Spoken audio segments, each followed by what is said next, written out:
Welcome to the Walmsley Radio Show. Del challenges the status quo, questions everything, and empowers you to return to your core beliefs to make your life better. If you're ready to hear the truth and get your roadmap to the lifestyle you really want, the next hour will change your life. And now your host, self-made millionaire, national award-winning investor of the year, CEO and founder of Lifestyles Unlimited, Del Walmsley. Welcome to Del Walmsley Radio Show, where the hype ends and the help begins. I'm your coach, Del Walmsley, and as always, we're working on your financial freedom. And I guess I'm not just your coach, I'm your host, so kind of messed that up. Hey, guys, I got an interesting one for you today. I got a guy that sent me an email, said that I wasn't fair and balanced, that I'm too harshly against 401ks and IRAs. And I wrote him back, and so I appreciate your opinion, and but you have to understand that I'm for the small guy. I'm for the average American out there who the 401k and the IRA is not working for. And he said, well, I'm surprised you wrote me back. Well, thank you for that anyway, but I think you should be more fair and balanced. Here's an article that proves that, you know, many people are very happy with their 401ks and IRAs. And I read the article. It really set me back because the article didn't really say what the guy thought he was saying. In fact, the article is actually going to be the power for me to destroy his argument. And I don't want to destroy the person. I like the guy, and he is a member. And he's just trying to make the point that some of us did okay that way. Well, the problem with his argument is that everybody in this world thinks that everybody else in this world is just like themselves. And that when you get up to where rich people are at, and really, really, really rich people, or just highly compensated individuals, people that have really high-paying jobs, they have very easy access to save a lot of money. And so they end up saving more money because of this. But you have to understand how skewed the marketplace really is. So I'm going to tell a story to you that will show you how skewed the market really is, and then we'll get into this. Now, interestingly enough, I'm actually going to use his own article against him, against his argument, and then I'm going to take him one step further. I'm going to use his very premise to prove that he's not that well off, although he thinks he is. And all the people just like him are not that well off, although they think they are. And how people that are working with me that have the same amount of wealth that he has are earning anywhere from 200 to 500% more income with their savings than he is. And we'll go from there. And it's going to be a very interesting article. But the first thing I want to share with you is that I, for many years after I became a millionaire when I was 34 years old, I increased my wealth a little bit each year. And it just couldn't figure out how, it's a major thing. And I tell people all the time, like a guy come in and sit down with me and say, okay, I want to be a millionaire because they tell me I need to earn 4% and have $1 million to be able to earn $40,000 a year to retire on. That's this big goal in life, to have $1 million, earn 4% on that, and live on $40,000 a year, and Social Security, which another probably $24,000 a year at the most. So there they are, living at $64,000 a year, and maybe leaving a job of $100,000, $200,000, $300,000 a year. Who knows what they're living? But a lot of people make less than that. Don't get me wrong. So you sit there with a guy, and he said, "Well, why are you coming to see me if you got a financial planner?" He goes, "Well, the financial planner says come back and see him when I got $1 million." Where are you at right now? And he says $200,000. And I said, "Well, look, $1 million is 1,000,000. You have 200. You only need 800 more. Since it took you 40 years to save up 200,000, how do you believe that you can save up another 800,000 in the next 2 or 3 years before you retire?" The reason I make this point is because I'm trying to show people how little they understand about how much money rich people have. And in this day and age, $1 million isn't even that much, but I'll tell you what, a couple thousand, 20, 50, 100,000 is nothing in this age. Okay? So lo and behold, a couple of years into the deal, I was trying to figure out how to become a billionaire, and I started looking around for billionaire seminars. And do you know there are no billionaire seminars anywhere? And then I started looking for books on how to be a billionaire, and there's no books on how to be a billionaire. There's books about billionaires. I mean, we all know Mark Cuban's a billionaire, right? We all know Mark Zuckerberg's a billionaire. But there's no book on how to go out and do what Mark Cuban did or what Zuckerman did.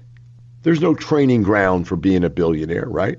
So I finally had a friend one day that told me he knew a billionaire.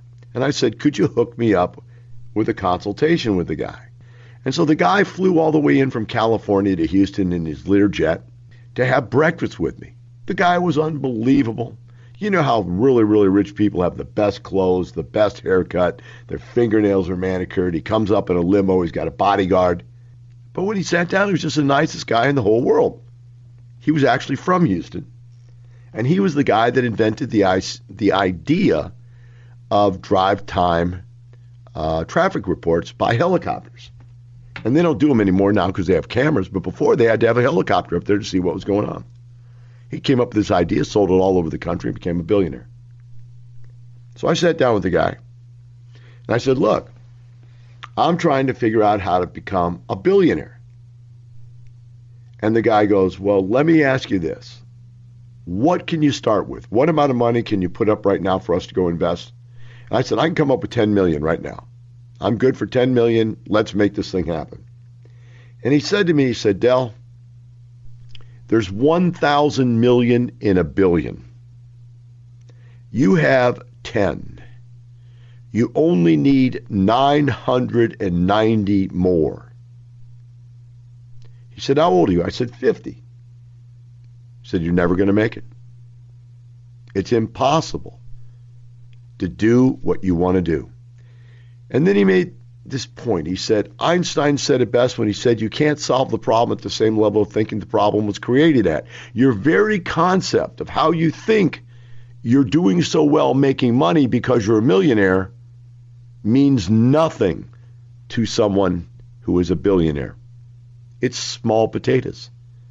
Just like this guy telling me that, hey, I've retired and I've saved $1 million and man, I've made it. That's it. I'm successful. And I'm saying, no, sir. In your mind, you're successful. In the world of the upper 1 percentile, you haven't even come close. You see, the upper 1 percentile of human beings in America control 80% of the wealth. You have to be at 3.5 million just to break in to that upper 1%. To go from that all the way up, all the way into the billions. 3.5 million just to break into the upper 1%. So that puts you in the lower 19th percentile. Because people in the upper 20 percentile control a mass percentage. I don't know the exact percentage in front of it. I was going to look it up, but I didn't get to it. A mass percentage, 95% of all the wealth in this country is owned by the upper 20%. So this gentleman is obviously in that upper 20%. So I'm not saying he shouldn't be proud of himself. I'm not saying he hasn't done a good job. But what I'm saying is he's nowhere near as successful as the people in my program that have gone out and bought 4 or 5 apartment complexes. Nowhere near. Not even close. Not even 1/5 as rich as these people. But wealth isn't everything. Satisfaction has something to do with it. And this article he sent me is about that. It's not about the actual dollars and cents of retirement, although we're going to go through them. It's about satisfaction. And so when we go through this article here in the next segment, we're going to cover this. It's called Retirement is Better Than Expected. But while we go through this article, I'm going to also parallel another article which I read to you last week and show you that it really isn't what he says. This article says so many of us are in for a financial jolt, and it comes back and says 71% of people in their 50s think that they'll never be able to retire. Call us at 866-945-6565. We'll take a short break. We'll be right back with the Del Walmsley Radio Show. You're You're listening to the Del Walmsley Radio Show. Del will be right back with more life-changing principles in just a few minutes. Welcome back. Now here's some more unconventional wisdom to set you free from the man on a mission to retire America, one person at a time. Del Walmsley. Call us at 866-945-6565. We're having a heated debate about why the people in the upper income bracket of our society believe that the 401k and the IRA actually work when 80% of Americans believe that it doesn't. Yes, 80% of Americans are being left out in the cold when it comes to retirement, and the upper echelon just keep on slugging that money away. You know, a highly compensated income earner can use the 401k and the IRA to their advantage. But we've got more to cover on this because I'm going to take that apart at the seams also. Let's start with this article. Who's the article by? Get this, a new national survey by T. Rowe Price shows that many recent retirees who have 401ks and rollover IRAs have created substantial nest eggs and report they are both financially and emotionally sound. And emotionally sound, that's cool, right? All right, T. Rowe Price is, guess what? Somebody who manages 401ks. And what do they want you to know at IRAs? They want you to know that if you do what we tell you to do, there's going to be a chance that you'll be emotionally satisfied at retirement. It goes on and says, because of access to workplace savings plans, this is a relatively wealthy self-set of baby boomer generation, and the median net assets of almost $500,000 investable assets plus real estate minus debt.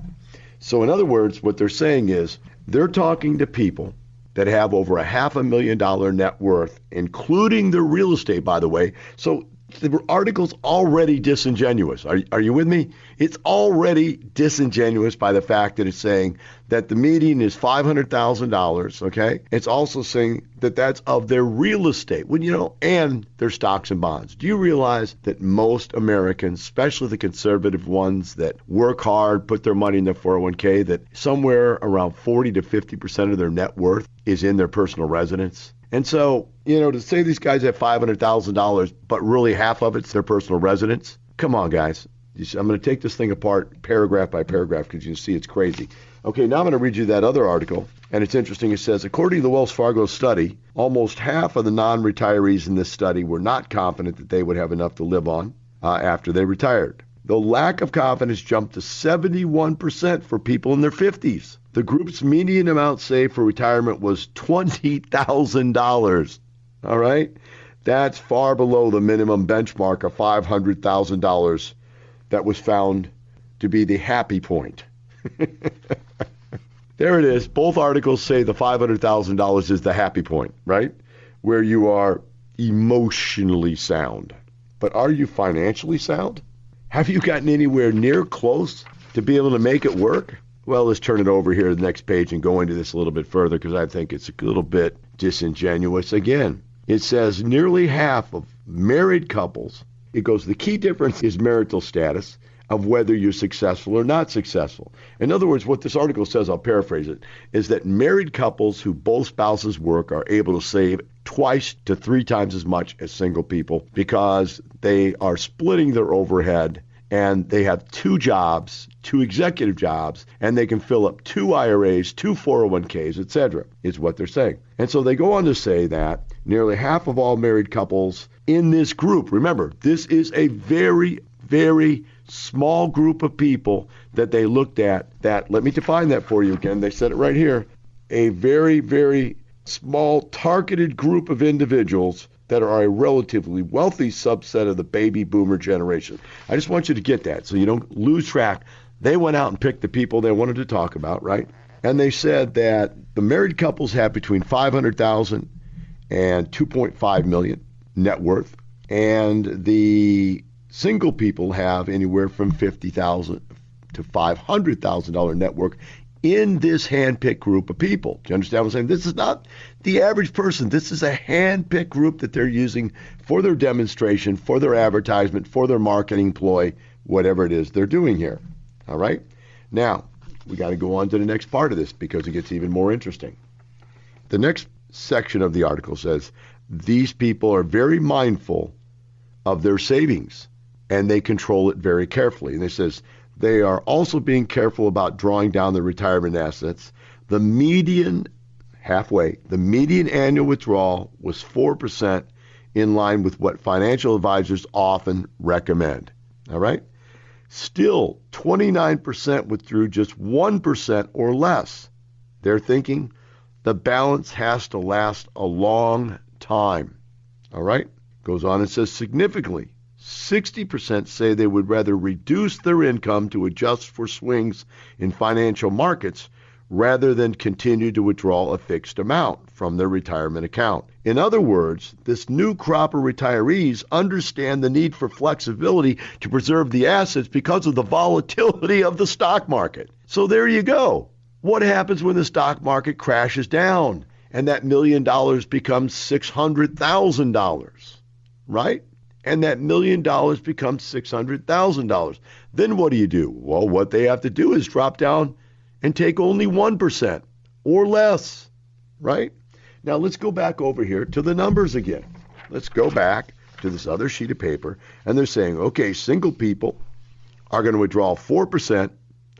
4% of $50,000 is going to be $2,000 a year, and 4% of $500,000 is going to be $20,000 a year. So what they're saying is these single guys that are supposedly happy are living on between $2,000 and $20,000 a year? Friends, Romans, relatives, human beings, Americans, I don't care who am I talking to out there that's dumb enough to believe that you can live on between $2,000 and $20,000 a year in retirement and be happy. That's what's funny about the article is that it's not saying they're doing well. It's just saying they're satisfied that they've made it, right? Now, a married couple making between $500,000 and $2.5 million at 4% would be making $20,000, and at 4% at $2 million would be making $80,000, and $2.5 million would be making $100,000. So these guys are going to make between $40,000 and $100,000 if everything goes right. Are you with me? That means the stock market can never have an off year. They can never lose any of that nest egg. Is that likely? I don't think so. Doesn't make much sense to me, right? Now wait, let's go one step further. What if it goes down to 1%? What if they have to be conservative, like it says? It said 62% of them felt like it had to be conservative on this stuff. We'll come back with more of the Del Walmsley Radio Show. You're listening to the Del Walmsley Radio Show. Del will be right back with more life-changing principles in just a few minutes.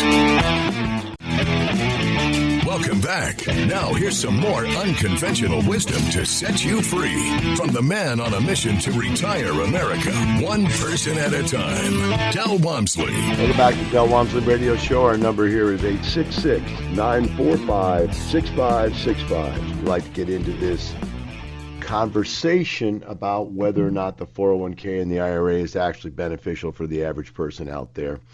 And using the article that the gentleman who was trying to make the argument sent me as actually argument against him. The bottom line is they're saying that they're going to withdraw 1 to 4% on their assets once they're coming out of these 401ks and their IRAs, and that's going to be, even for this rich person, that's somewhere from only 1% of 2.5 million be $25,000 a year. If that were the case, $500,000, that would only be 1% of it, be $5,000 a year. So, what's happening here is that the people that have they're highly paid individuals, high compensation packages at work, are able to save a lot of money, and the 401k, can work for them. But for the average person, 80% of the people or better, that just doesn't work. So it goes on in this article and it says, they'd rather dynamically manage their spending to preserve their account balances than maintain the constant income. This is different from the generations. Older generations were probably more interested in having steady income. Well, I would be interested in having steady income, right? But these guys are not. So we go at this. There's two more levels here you got to look at. One of the levels is okay, if their net worth for these people, as it says in this article, are somewhere between $500,000 and $2.5 million, and your personal residence is usually 50% of your net worth, then that even lowers the amount, because these numbers that they're stating in this article, it's very clear. It says numbers are investable assets plus real estate minus debt. In other words, net asset real estate value. So if you take the net asset real estate value out of here, these people have even less money than this. So 1% to 4% of less money means even less rate of return. So if this gentleman's calling, he's got $1 million, and I think this guy had his house paid off too or whatever, so it's not really reducing the $1 million he's talking about claiming. But I'm not talking about this gentleman. I'm talking about everybody. This gentleman's thinking that everybody's just like him, and I'm telling you, it's not. Let's go on. It gets even deeper than this. It says, in addition to a recent retiree, T. Rowe Price, the very people doing the survey, also polled 1,000 pre-retirees age 50 and up to get a sense of how confident they are about entering retirement. Possibly because of the unknown, it's always a bit scary, but this group is decidedly more worried about how they will fare financially. They are more likely to expect that they will have to reduce their standard of living and will struggle to cover health care expenses. On average, this group intends to work until they're 68 years old, and 80% will delay Social Security until they will be at least full retirement age and eligible for 100% of the benefit, okay, which is like 70 years old. A third plan to wait until age 70, when thanks to delayed retirement, so I guess it's like 68 is regular retirement. If you wait till 70, you'll get their benefit will be at least 32% higher. Just 1 in 5 will start as soon as possible, age 62. Okay, so age 62 is where you can start taking it. So only 20% will take Social Security. So what is this saying? This is saying the average person is going to now work until they're 70 years old.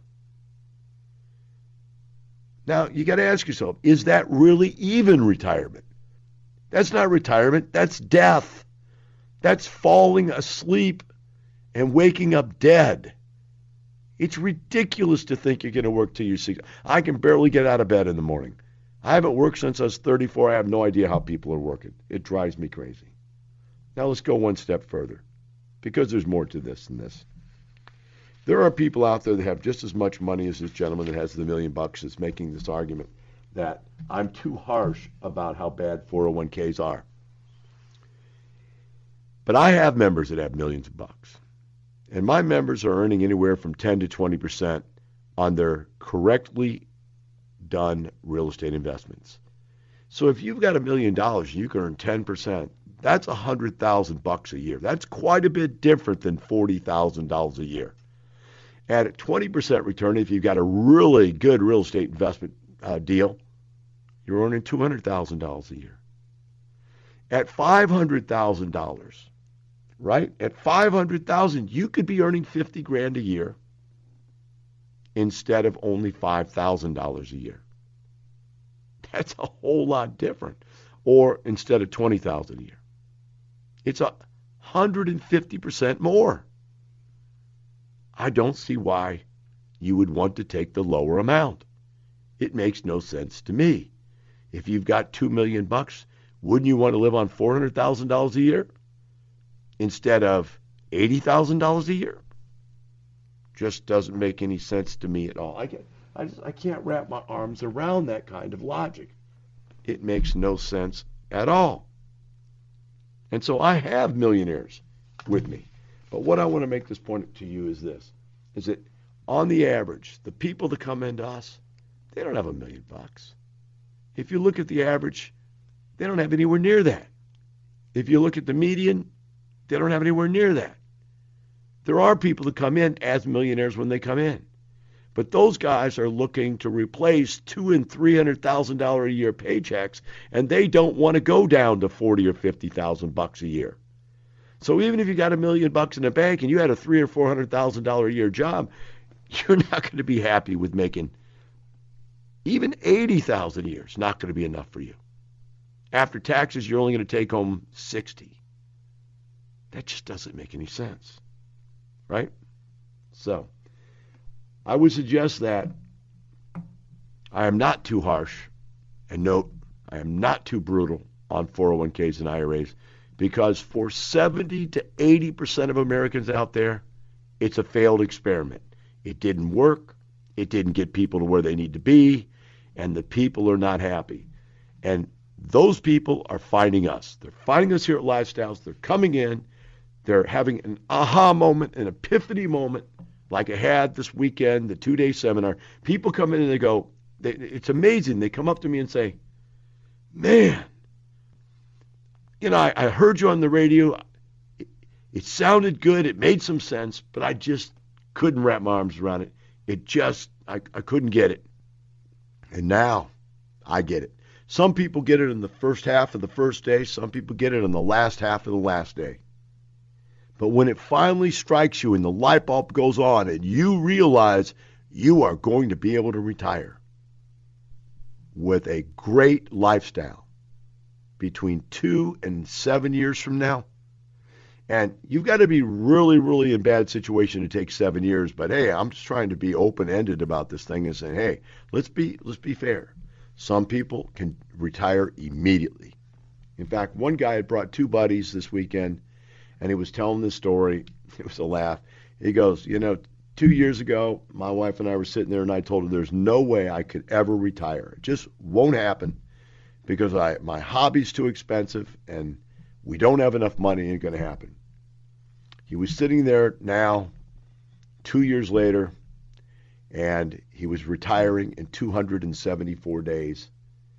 And the conversation came up, and he goes, once I finally got that epiphany, like you always talk about, that light bulb came on, and I figured out how I was going to do it. I could see the map necessary to get there. He said, I couldn't believe it took me so long to make it happen. I said, how long did it take you to make it happen? He said, it's been a year. He goes, a whole year. I thought I could do it much quicker. And I laughed at him. I said, look, you've been working for 40 years. 40 years to save up the money that you couldn't even dream of retiring on. And within 1 year, you're now looking at retirement. And actually, it's going to be about 2 in totality by the time he says he's got another 274 days. So 2 years. Come on, man. Come on. People out there. How many of you want to do something in your life? And I'm not even talking about what you're thinking. I don't even know why you guys, other than the people that are already 50, are worried about retiring by 60. If you're out there, you're 20, you're 30 years of age. I had a guy on the radio yesterday who's 30 years old and retired, making $100,000 a year. I had another guy on a couple weeks ago, 26 years old, and already owns his own 2 own businesses, making over $100,000 a year, and retired not. You know why he's not retired? Because he never had a job in his life. He started right out of high school and has never had a job in his life, and he now owns 2 businesses. And over the last 2.5 years, he's made himself, his family, and his partners $8.5 million. Want to learn more about Lifestyles Unlimited and the Real Estate Education and Mentoring Program? Call us at 866-945-6565. That's 866-945-6565. Or go to lifestylesunlimited.com to register for our free workshop. The Del Walmsley Radio Show. You're listening to the Del Walmsley Radio Show. Del will be right back with more life-changing principles in just a few minutes. Welcome back. Now here's some more unconventional wisdom to set you free from the man on a mission to retire America, one person at a time. Del Walmsley. Got an email here. It says, I live in DFW. A few years back, I thought trading stocks is the way to make money, and I registered for classes with a trading school here. After paying thousands of dollars of fees, I started trading and lost half of the little bit of money I had. A couple of months back, I heard about Lifestyles Unlimited, one of the local radio stations. After 2 months of thinking, I signed up for a free starter kit, attended a 2-hour workshop, signed up as a member, and now watching a bunch of these case study videos. I've signed up for a 2-day class that is happening next weekend in Irving.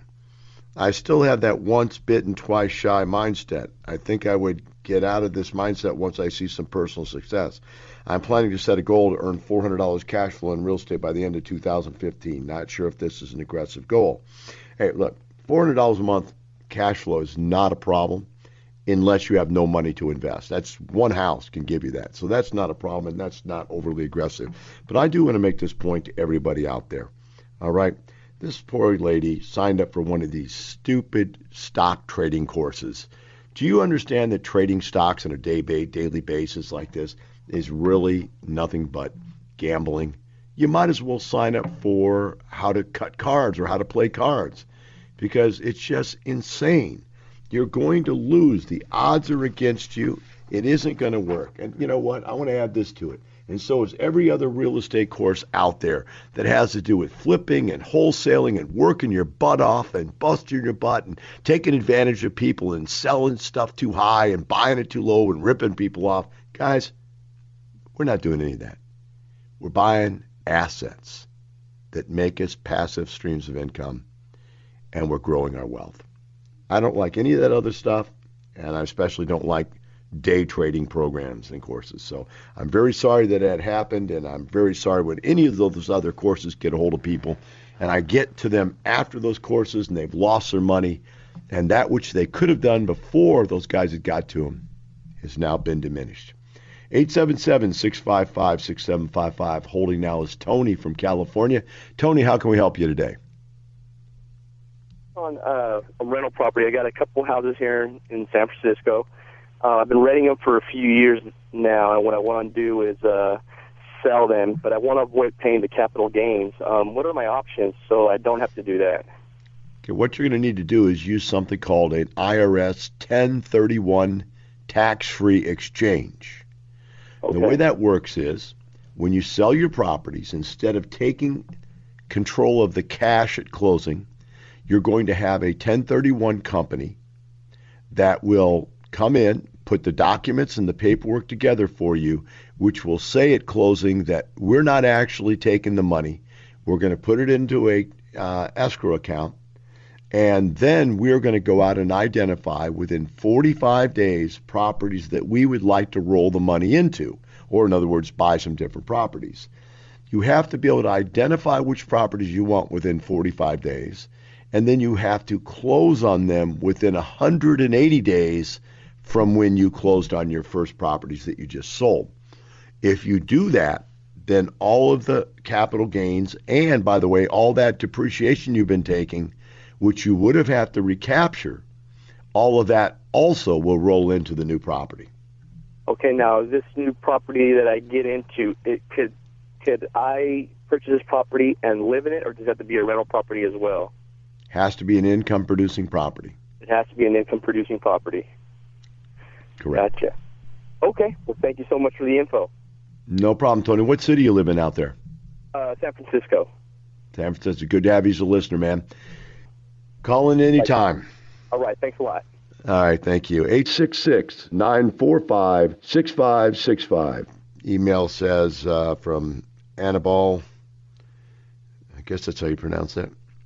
Says, hi, Del. Just double checking. In the last weekend course, I understood that investing in apartments was a much better return on investment, and I thought you said you might expect anywhere from between 10 and 20%.